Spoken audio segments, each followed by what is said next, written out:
Well, thank you very much. It's a great honor to be here. Incredible people, incredible country. I'm thrilled to be back with so many visionary innovators and titans of industry, the most brilliant in the world, actually. So many different locations, and they come from all over, but this is a very special country that I'm in, and the business leaders here at APEC are really fantastic. So many friends, and I want to thank our host at this important summit, President Lee of South Korea. He's a terrific person, and I'm going to be meeting with him this afternoon, and I look forward to that very much. The Republic of Korea is a cherished American friend and a close ally, and as we can see in this beautiful city, it's truly one of the most remarkable nations anywhere on earth. Here in this peninsula, the people of South Korea have forged a miracle of economic development like you rarely see, an industrial and technological powerhouse, and above all, a free society and enduring democracy and a thriving civilization, and I want to congratulate you. It's very few places like it. The entire world should be inspired by all that you have achieved, and they study you, and they do so much to understand what you've done, but most of them don't get it, and that's probably good for you. Keep it this way. Most of them don't get it. They want to get it, but it doesn't quite work out for them the same way it works out for you, so that's a great tribute to you. We have some very special people with us today, and I want to thank for the great job he's done, and also for being here, Secretary of State Marco Rubio. Marco, you're around here someplace. Where's Marco? Marco, thank you. Man who's doing a fantastic job, who understands the markets maybe better than anybody. Our Treasury Secretary, Scott Bessent. Scott, thank you very much. And somebody that you're dealing with, who you made a very good deal with, because you have very good negotiators, but he's pretty good too. Howard Lutnick, Secretary of Commerce. Thank you, Howard. U.S. Trade Representative, Ambassador Jameson Greer, is a fantastic person. And your career's Minister of Trade, Industry, and Resources, Mr. Jung Kwon Kim, who's an incredible man, actually. My people say he's very tough, however. We wish we had somebody of a little bit lesser caliber, but they decided not to do that. And so many other distinguished guests are here, so I just want to thank you very much. It's an incredible room. It's a beautiful room, by the way. All those beautiful people up there, so high up. This place is packed. Thank you. Look at it, we're waving. Thank you very much. But as you know, APEC unites Pacific nations around our growing economies and promoting our shared interests, and today I come with exciting news from one of the largest Pacific nations. We'll call ourselves a Pacific nation, but one of the largest of them all, the United States of America. I'm pleased to report to you that this afternoon, after 4 years of weakness, disaster, really decline, America is back, and it's back stronger than ever before. We're doing numbers that nobody's ever seen before. We're the hottest country in the world, actually, and I say that with other countries represented, and they admit it. But I do say it very proudly. 1 year ago, our country was in very, very serious trouble. Some people thought our country was dead. Now we're literally the sort of an inspiration to a lot of other countries. We are indeed, I use the term hottest country, but we're the hottest country anywhere in the world by far. The United States is blessed with right now, the strongest economy, the strongest borders. This all happened over the last 9 months. The strongest military, the strongest friendships, and the strongest spirit of any nation on the face of the earth. This is a golden age in a short period of time. I knew we could do it. I didn't know we were going to do it this quickly. It's a little bit more than 9 months. So in less than 1 year, we've secured commitments for over $18 trillion of new investments. As an example, the previous administration, in 4 years, they did less than $1 trillion. I think much less, actually, and hurt our country very badly. Who would have known? But we're going to be 18, so I figure that we'll probably be at 20 or 21, maybe even $22 trillion of investments coming into our country by the end of the first year of my second term. And, we had a tremendously successful first term. We had the strongest economy in history for our country, strongest we ever had. But this is, I think, blowing it away. We have great policy. We have some very good things happening. The stock market, as you know, is set 45 all-time highs since in a period of, it's pretty good, in a period of 9 months, breaking new records week after week, including one just yesterday. We set the record GDP growth in the second quarter, and that's with all of the things that we're doing. When they are built in a year and 2 years, we're going to go through the roof. I mean, we're going to see numbers that I don't think have ever been seen before. But even during this period of a little bit of a period of transition, you could call it, because I think we're in an economic revolution in America. We went at 3.8%. We're up 3.8% GDP, triple and even quadruple the rate that a lot of people thought we'd be. They thought that during this period that we'd be at a much lower rate. Some people predicted 1.5, and we're going to be very close to 4. The next quarter, we're expected to be at about 4% growth.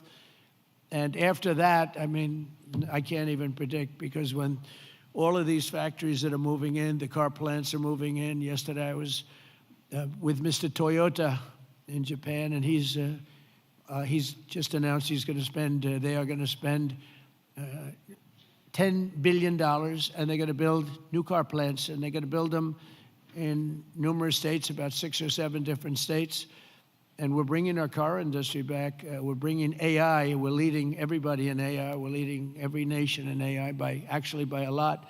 In 9 months, we've lifted over 600,000 Americans off food stamps. Wages for workers are rising at the fastest pace in more than 60 years. And meanwhile, energy prices are down.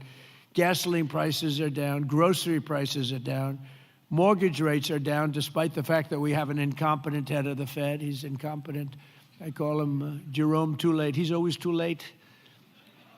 Jerome Too Late Powell, but he's out of there in another couple of months. We'll be very happy about that. We'll appoint somebody that we all like, because we should have the lowest interest rates of any country, because without us, there are no other countries, really. I mean, the whole thing falls apart. America always had the lowest interest rates, and now we don't do that. We're like number 28. It's ridiculous. And we're a much different country than we were 2 years ago or a year ago even. But you know what the crazy thing is? In the old days, I call it the old days. I'm a little bit older. I'm looking at all these young, brilliant faces. I'm a slight, couple of years older than you, just a couple of years. But in the old days, when you announced good news, the stock market went up. You announced good news, the stock market would go up. Now, when you announce good news, the stock market goes down, because people say, oh, that's terrible. You're doing well, that's terrible. Interest rates will go up. So they think because of that, interest rates will go up because that. It's inverse to what it should be. We're going to go back to the way it used to be. When we announce good news, the stock markets are going to go up. And that's the way it should be. And we're going to really ride that very hard. And when we announce good news, we're not going to have a Fed that's going to raise interest rates because they're worried about inflation in 3 years from now or something. When we announce good news, we want the stock market to go up, not to go down. And the scourge of inflation we inherited. We inherited the worst inflation ever that we've ever had. I inherited from incompetent people, and now we're down to a very low rate of inflation, 2.7%, and it's going to be a little bit lower than that. It's almost a perfect number. Believe it or not, you don't want to have 0. You want to have like 1% to 2%, and we're very close to that number. But we had inflation the worst in the history of our country. But factories are booming in the USA, and manufacturing productivity is rising 5 times faster than it was just 1 year ago. Think of that. Steel production is way up by 155,000 tons a week. Oil production is through the roof by 500,000 barrels a day. And mining of clean, beautiful coal, I call it clean, beautiful coal, is up by 2.6 million tons every single month. And we brought coal back into the picture. What you can do with coal today is incredible. So I call it clean, beautiful. I don't use the word coal, I say, because it's got a little bit of a problem, public relations-wise, the word. So we call it clean, beautiful. My administration's not allowed to use the word coal. They have to say clean, beautiful coal. we've given it a new name. It's a three-name deal. Even semiconductor manufacturing is rapidly returning to the United States. NVIDIA and TSMC have just produced the first state-of-the-art Blackwell chip that was 100% made in the USA. In fact, Jensen, who's an incredible guy, he might be here, I don't even know. Is Jensen here? I think he's around. Somebody said he's here. How is he? Pretty good, right? Got a chip that's like 10 years advanced, but he's great. And they're all, building now. They're building tremendous plants in the United States, Arizona, Texas, all over. We're going to have a big portion of the chip market just in a very short period of time. But these tremendous strides are also creating great jobs for our citizens. 1.9 million more American-born workers are employed today than when I took office 9 months ago. Think of that. Almost 2 million people more American workers. Nobody's ever had numbers like that. And those numbers are going to get much bigger, much better than that when we open these plants that are being built all over, the AI plants. I've never seen plants this big. I built shopping centers, I built a lot of things, but if you spend 250, 300 million, you can build a big shopping center. These people are spending $50 billion to build a building. And I say, what's your product? Information. I said, well, good luck. That's a lot of information you're going to have. But, they're the smartest people in the world are doing it, and they all think it's great. All I can do is make it easy for them. And what I've done, one of the things that I'm most proud of, because I thought of it like every, country, our electricity production, our energy production is not, it's not, nobody ever saw this kind of a revolution with the AI. And what they need more than anything is electricity. So if a country was able to do that, it would be, pretty unusual. It would be very hard, maybe you could say impossible. So I came up with a concept when they build this massive plant, sometimes the size of Manhattan. Think of that. The size of Manhattan, these plants are the big. I've never seen anything like it, actually. Nobody has. There's never been anything like it. But I let them build their own electricity generating plants with it. So they're building their own electric. They're sort of becoming an electric producing company in addition to all of the other things that they produce, including information. And what they're able to do is start immediately. We're giving them very fast permits. We're no longer having them wait for 10 years, 12 years, 15 years prior to rejection. They'd go 15 years and then they'd get a vote, a rejection. And by that time, their concepts were old and obsolete anyway. So, it's terrible. And we're getting it done rapidly, literally rapidly. And they're coming up with electric generating plants, the likes of which nobody has seen. The companies are standard companies that do electricity and create power companies. They've never seen anything like it because we have a level of genius, a level of people that are designing things that nobody's ever seen before that produces vast amounts of electricity for their plant. And if they have extra electricity, they sell it back into the grid. So they really, it's really been amazing, and it allows people to start building immediately, and they can't blame the government. They won't blame me because I didn't produce enough out of the grid that's 200 years old. So we have more people now working than at any time in the history of our country. And we've sort of just begun. It's hard to believe, actually, if you knew where we were 2 years ago. All of this is incredible news for Americans and for nations around the globe, and it is for South Korea because we're partners. We're serious partners. We're wedded, and we have a very special relationship, a special bond. In fact, we're working with you on shipbuilding, where you're going to come in. We were the #1 in the world during World War II. We produced a ship a day. Can you believe it? Tankers and freighters and this, but a ship a day. And today we're not really building ships, and we're going to start, and we're going to have a very thriving shipbuilding industry, and we're working it with South Korea very much so. In fact, some of the people in this room, they bought the Philadelphia shipyard. I think it's going to be one of the most successful yards in the world, anywhere in the world. It's great. Known for incredible production years ago, and sort of through bad management or bad thinking by people that were prior to me. I mean, you have to blame the president. You can give the president credit or blame the president, but I blame the president. They allowed the shipbuilding industry to go away, essentially, in our country. We're going to bring it back very, very powerfully. When America thrives, our partners thrive, and our alliances thrive with all of the countries. The Indo-Pacific thrives, and that's good for all of us, and the entire world becomes safer and wealthy and greater than ever before. We get along with a lot of countries. We solved a lot of wars and a lot of problems, and that's all good for all of us. The extraordinary American turnaround that I've just described has been achieved not by just continuing business as usual back in Washington. If I didn't win the election, and we won it in a landslide, we won by tremendous numbers. I had a whole thing too big, you have to say, too big to rig. We didn't want any rigging. We had these great polls going in. I said, don't believe the polls. Pretend we're 1 point down. Always assume we're 1 point down, and everybody voted. We won in a landslide. We won all 7 swing states. You have to win the swing states, and we won all 7, which is something that rarely happens. But to win the popular vote by millions, we won everything you can win. The Electoral College by a tremendous amount. We won in counties. They have counties, thousands of counties, and we were 2,700 compared to 525 actually. So think of that. We were 2,750 compared to 525. And that's why the map shows all red. Red being Republican, not something else. Red being Republican. Only a few people understand that one.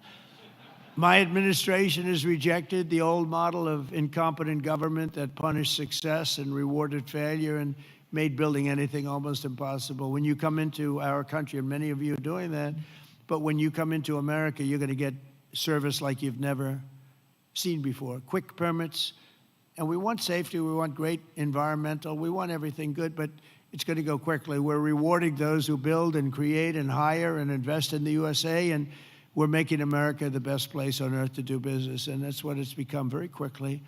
We have some wonderful people. Lee Zeldin at Environmental, he's incredible. He gets the right result quickly, and he makes sure that people do the right thing. But we will have the best tax rates, the lowest energy costs. We have the lowest energy. We have tremendous amounts of energy, more than anybody else. We have the most oil and gas and coal, more than any other nation on earth. So that's a big advantage that we have over others. We have the lowest regulatory burden. In my first term, we cut more regulations than any other administration in history, and we're going to do about the same level right now or more if we can. The most advanced technology and the fairest trade deals anywhere in the world.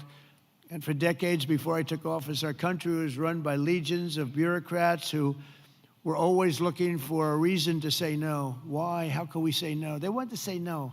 They thought that was their job, and it's really just the opposite. We work to say yes. So now we have a president in the White House who cuts through the red tape and excuses. We don't stand for excuses, and says yes to big ideas and bold initiatives and grand ambitions so that America can have great industries, great dreams, and to be the greatest nation on earth, which is where we are now, actually, in a very short period of time. We're rebuilding things that are incredible. We have the strongest military in the world. We have the best equipment. We have the best manufacturers of equipment. And South Korea is buying a lot of our weapons. We make the best. We have the planes and just about everything other than ships. And we'll be there very shortly with ships, too. But the only reason it's not ships, because, I don't know, for some reason they stopped doing that. I guess they went on to other businesses. But there are some basics in life, and one of the things you need is ships. I always say you need steel, you need aluminum, you need this. There are things you don't need. A lot of things that a country doesn't need them, but things you need steel. Got to have steel, and we're redoing our steel, and some of the people in this room are very involved in that. We're redoing our industry. We're starting to produce large amounts of steel, massive amounts of steel. We'll be right at the top in a very short period of time. The mills are opening again, and they're opening up big. And again, it's national security, and it's because of tariffs. We're reclaiming our heritage as a nation of builders and doers, and we're pioneers in a sense, but we're really doing it again, but we're doing it even better than we did the first time, which is the first couple of 100 years. And we're pursuing this vision with unrelenting drive and really unprecedented success. In July, I proudly sounded law. It was very important. I went into the archives. We looked at every possible thing you could look at, and I signed into law the largest tax cuts in American history. And as you remember, in my first term, we cut taxes from 39% down to 21%.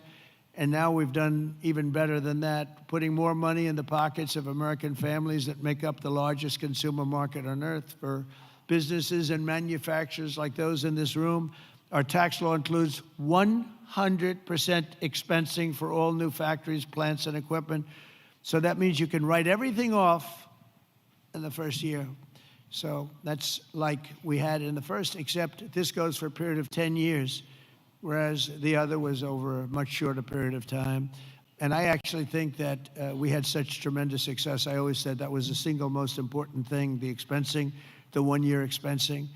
Upon taking office, I signed executive orders that require that for every one new regulation, 10 old regulations have to be eliminated. I did that in the first term, too, and it worked. So if you want a new regulation, you have to get rid of 10, and already we're exceeding that limit, reaching closer to 30 to 1. Our people have done that, our great secretaries and other people in the administration. So we've been actually at a level where we sign in a new regulation, they get rid of 30 old. We're sort of cleaning up the books because many of these regulations are obsolete, they don't belong. And some were so horrible, they were obsolete, but they really stopped projects from being built, and we're getting rid of all of them. We've pretty much done that. We have streamlined permitting for all new energy and mining projects. It used to take decades for an administration to get something approved, and now it's a process that will take, generally speaking, less than 28 days. In addition, across government, we're guaranteeing a rapid and expedited regulatory review for all new projects in the United States, and that's worth billions and billions of dollars to industry. You spent more money on trying to get something approved than you do in building the plant itself. You know, in Louisiana, my first term, there were 2 plants, and one was financed by a tremendous group of Japanese investors, and it was about $16 billion, LNG plants. Another one was financed by people from South Korea and others. LNG, both of them, massive LNG.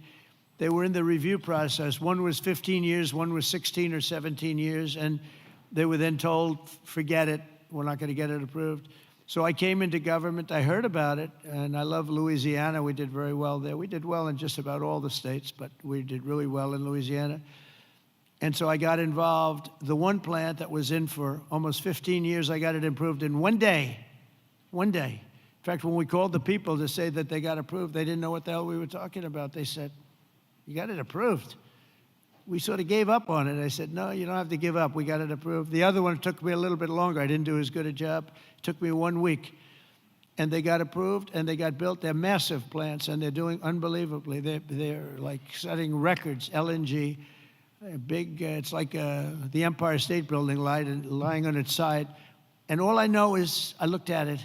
I said, what kind of a building is that? All it's got is pipes going back and forth. I never saw anything like it. But whatever it is, it works.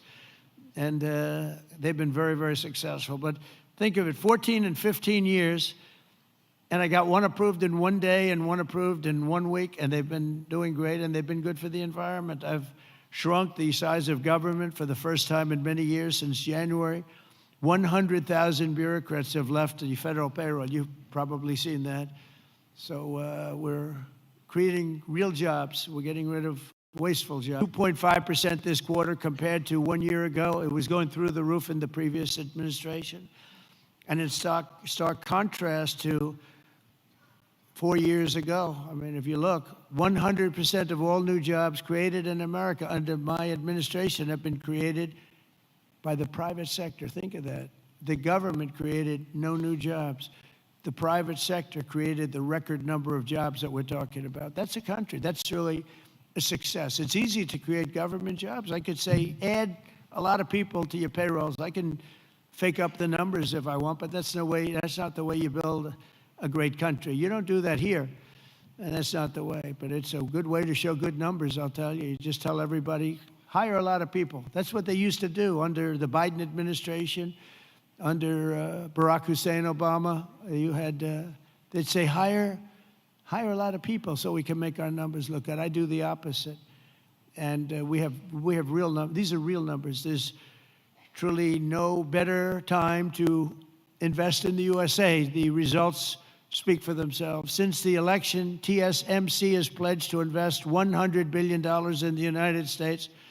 So they're coming in from Taiwan. We have tremendous numbers of companies coming from Taiwan and building in the U.S. Apple, $600 billion investment. Hyundai, $26 billion. Micron, $200 billion. SoftBank, OpenAI, and Oracle, over $500 billion. Amazon, $35 billion. Pfizer, $70 billion. Jera, $200 billion. Google, $25 billion. NVIDIA, $500 billion. Genentech, $50 billion. Johnson & Johnson, $57. We're bringing back all of our pharmaceutical business. IBM, $150 billion. AstraZeneca, $50 billion, among many others, many others, too many to talk about. But one of the most significant factors in this remarkable surge of new investment has been my transformation of trade policy. 8 years ago, I came to this very summit. I was here. Does anybody remember? I don't know. I remember. Does anybody remember what I said? Yeah, there's a few hands up there. It must have been a great speech. 3 people. It's not too many people. But there's no reason to, because you saw whatever I said, I did. And for the first time, I laid out the principle that economic security is national security. Economic security, that's for South Korea, that's for any country. But economic security is, in fact, national security. I made the case that the global trading system was broken and in urgent need of reform, had to be fixed. The system had been exploited by countries that broke the rules at the expense of countries that followed the rules to a T, and asked the nations of APEC to be our partners in making the system fair and more sustainable for all of us, and we all work together, the APEC nations. 8 years later, as I'm back here in Asia, and I'm pleased to say that the positive vision for revolutionary reform I laid out, it seems like a long time ago, is now a reality. What really seems amazing is that we did all these things. We stopped a lot of wars. We did so many different things, made our country strong. Thank you. Thank you.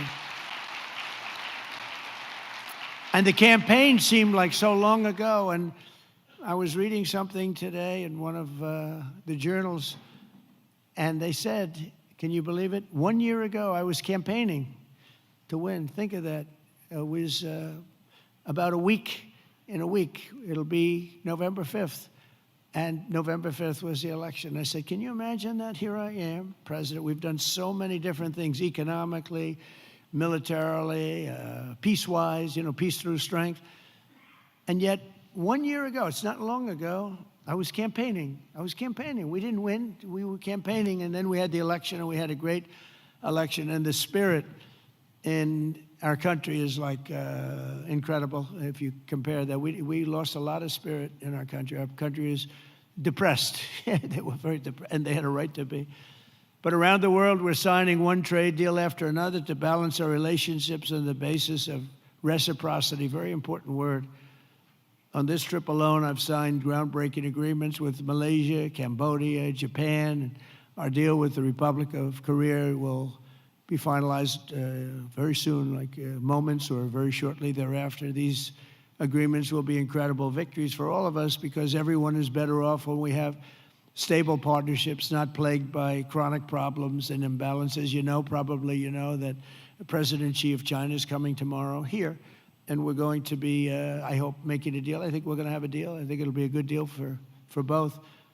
And that's really a great result. That's better than fighting and going through all sorts of problems and, no reason for it. I think it's going to be a great deal for both, so I'll be meeting him tomorrow. A lot of people are interested. They're also interested in what we're doing, but they're interested in that, I can tell you. A lot. The world is watching, and I think we'll have something that's very exciting for everybody, and that's also good for South Korea. It's good for all nations. We're ending gaping trade deficits, unfair trade barriers to market access, insecure supply chains, weak, pathetic supply chains, and much, much more. We had such bad supply chains under the last administration. It was embarrassing. And we're entering a new era of trade that truly works for both sides. Got to work for everybody. You know, deals have to be good for everybody. I've heard that all the time, and I never really believed it, I'll be honest. I said, if you make a great deal. The best deals are deals that work for everybody, especially when you're talking about nations. You know, when you're talking about nations, it really is a little bit different than you're doing a business deal and you want to just rip their hearts out, right? These guys know what I mean. They've ripped out so many hearts. But when you have nations, it's a little bit different, you know? You gotta all balance out a little bit. When I announced reciprocal tariffs last April, some people thought it was wonderful and others really weren't so sure. They weren't sure. They didn't understand tariffs because tariffs were used against us. We didn't use tariffs stupidly. And we do now. National security. This week we proved once and for all that there were no critics left. The only critics are people that took advantage of us for many years, and now they're not able to do that. The deals we're signing with our friends and partners are making our alliances closer and stronger than ever before, and they respect us because it was so foolish. The people that ran our country were so foolish. With these agreements, our nations will extend our vital security alliances into the realm of economic security for the first time ever. We're forging new partnerships on strategically important industries like shipbuilding, energy, semiconductors, critical minerals, and, very important pharmaceuticals. We learned that during COVID. We had to rely on other countries to give us pharmaceuticals. You can't do that. Certain industries you want to have there. You want to have your medicines made ideally in your own country. Many of our agreements also include deepening collaboration of industries of the future, such as nuclear, quantum, artificial intelligence, where America is number one by a lot. Actually, we're really number one by a lot. We're number one in military consequence. We're number one in military in the quality of the weapons. That's why everyone wants to buy for us. I'll tell you what we have a long lead on is submarines, nuclear submarines. We are so far advanced that by perhaps 20, 25 years. We're 25 years ahead of any competition. And not only are the tariffs strengthening our alliances, they're also bringing peace to the world. On Sunday in Malaysia, we signed the Kuala Lumpur Peace Accords, ending forever the war between Cambodia and Thailand. Thank you. Thank you. You know, it's interesting. We're making trade deals with Cambodia and with Thailand, and I sort of watch what I do. I don't go to the beach and sleep all day. I like to watch. And I see Cambodia, Thailand, among many other nations. And this is true for numerous other deals too. But I see Cambodia, Thailand, and I read a front page story about the fact that there were thousands of dead people along the border. And they fought for a long time. And I said, wait a minute, we're making deals? And they're starting a war? They were just starting, and it was vicious. Thousands of people were killed along the border, their two borders. And I said, let's call the head. I didn't know the heads of either one. I called them. They were both great people and sort of reasonable.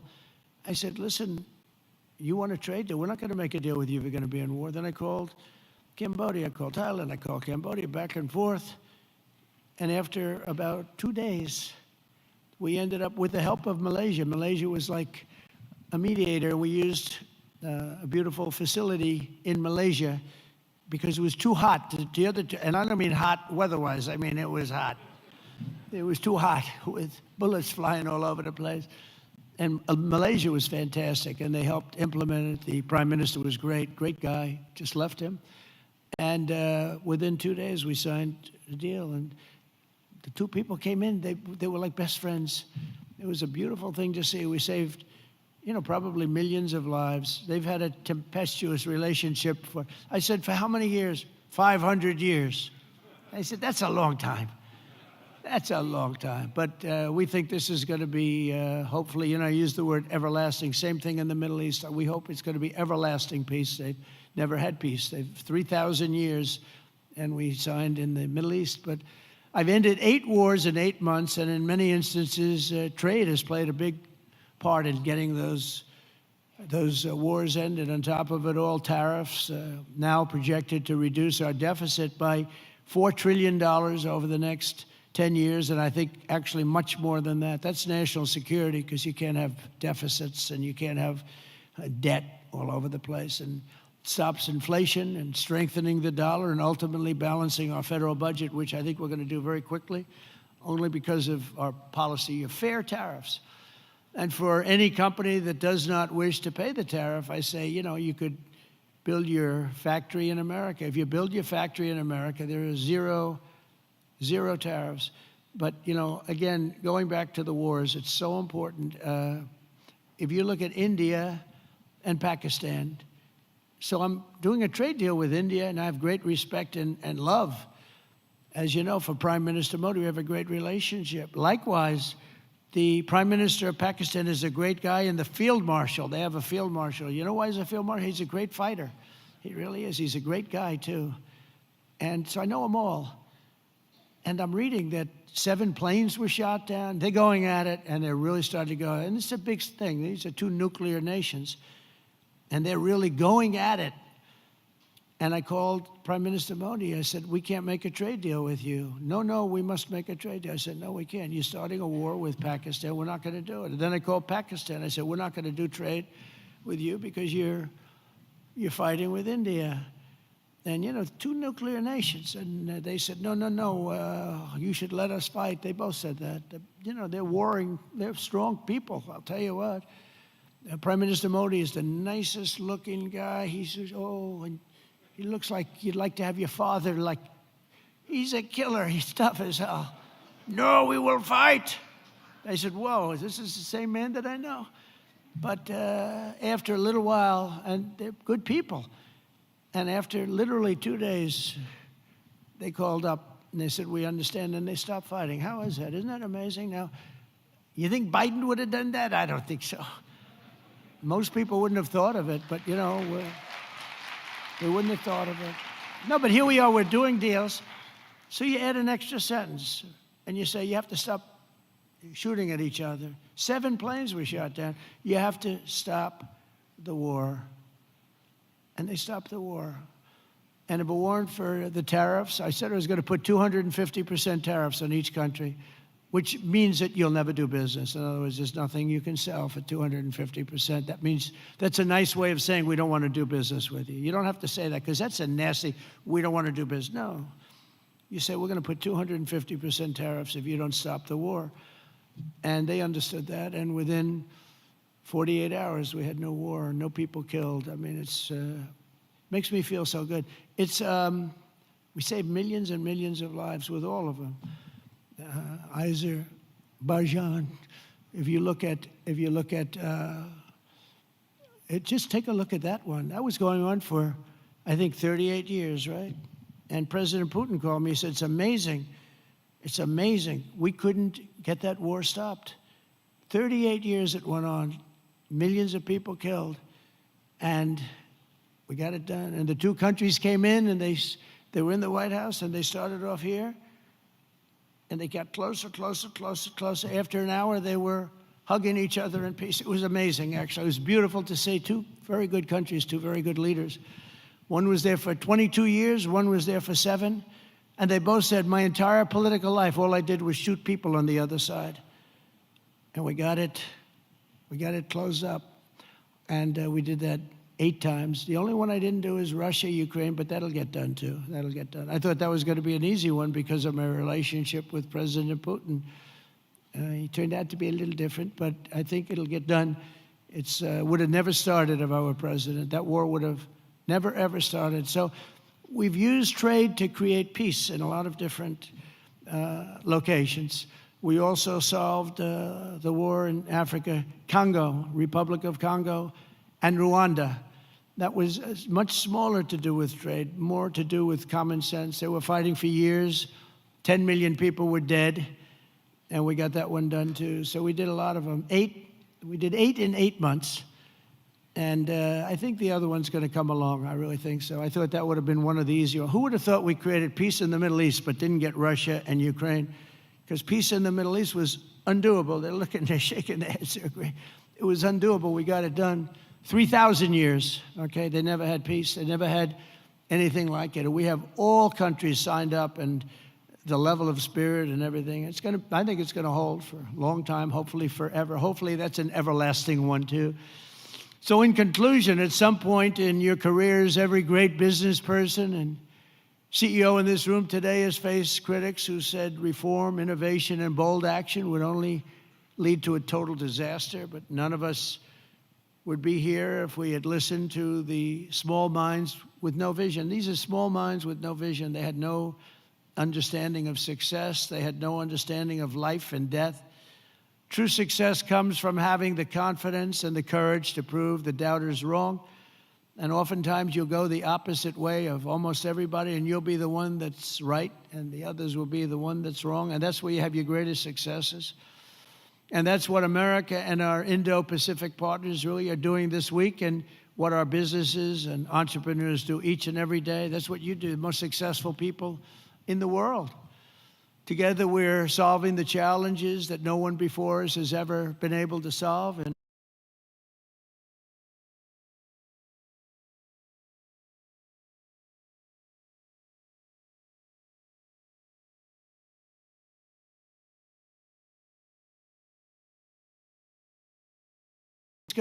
from Boston to Toledo, Ohio, to the bright lights of Tokyo, from Pittsburgh to Palawan, from Boston to Bangkok, from Detroit to Da Nang, and from Cleveland to right here in Gyeongju.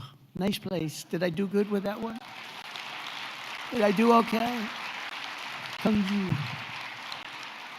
Good, beautiful place, by the way. We're strengthening old friendships, forging new bonds, building new factories, pioneering new industries, and creating a dramatically better world for our children and for generations to come.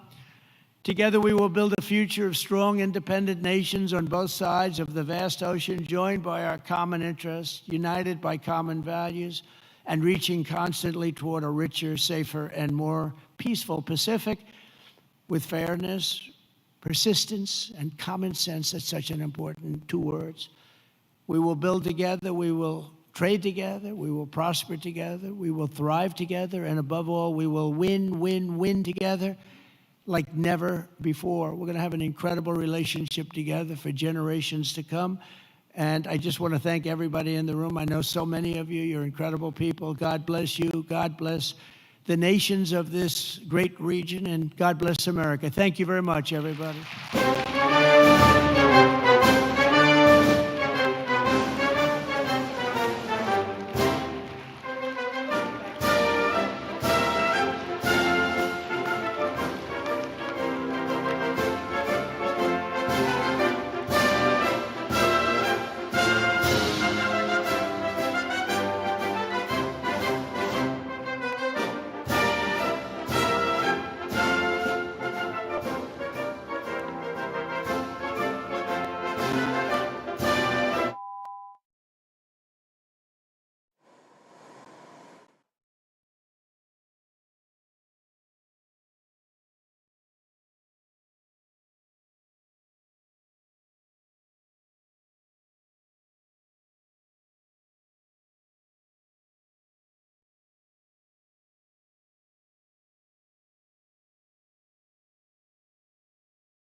수 없겠다.